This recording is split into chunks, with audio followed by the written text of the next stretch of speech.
Hi, this is Paul from Jones Physical Therapy, and today I'd like to talk to you about the shoulder and some of the things we consider when we're looking at shoulder health and also shoulder rehabilitation.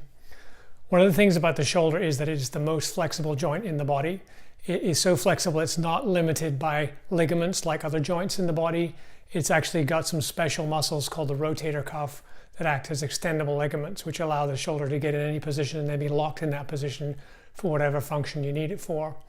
While this is a wonderful thing that it's flexible, it also comes at a cost, and shoulders are prone to instability and also prone to injuries like rotator cuff tears, labrum tears, and arthritis. And in fact, studies have been done on older adults, and there's a study in the New England Journal of Medicine that shows that folks over 60, 75% of them have rotator cuff tears and are unaware of it. And the reason these things may be undetected is that people are associating these symptoms, pain, stiffness, weakness, with age instead of an actual recognizing that they have an injury. So what's the trade-off? What do we get from this potentially injury-prone, troublesome joint? Well, the shoulder is the platform for hand function. And what do we use our hands for? It's basically everything. We use our hands to lift things, we use them to climb, we use them to stabilize ourselves, we can use them to communicate.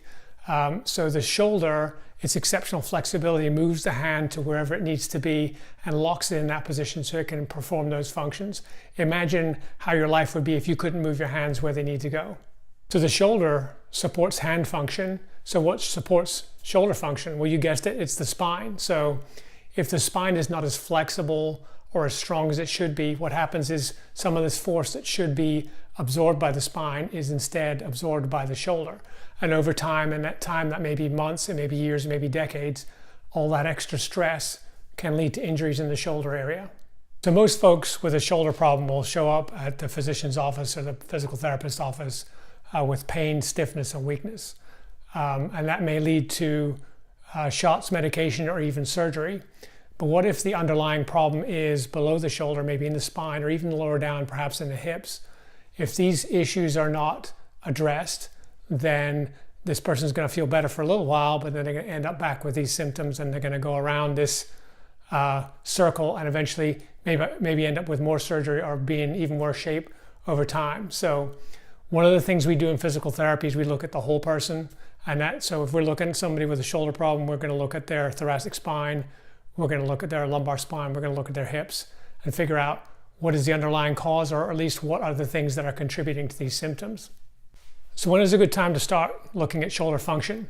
Well, if you're watching this video and you're having some pain in your shoulder, maybe it's waking you up at night and you're not sure what to do about it, or maybe even if you've started some kind of care, you're taking medication, you've had a shot. If you haven't started physical therapy, give my office a call and we'll get you in for a discovery visit, which is a free sit down with one of our doctors of physical therapy, and we'll take a look at your shoulder, we'll take a look at your spine, and we'll figure out what other things are contributing to your problem. This office visit is free, and it's just a way for you to figure out what is the best decision to move you forward on the path to wellness. If you've enjoyed this video, please like and share. Also tag friends who you think might benefit. Also consider going on YouTube and subscribing to my channel for tips and tricks on how to stay healthy without the use of shots, medication, and surgery.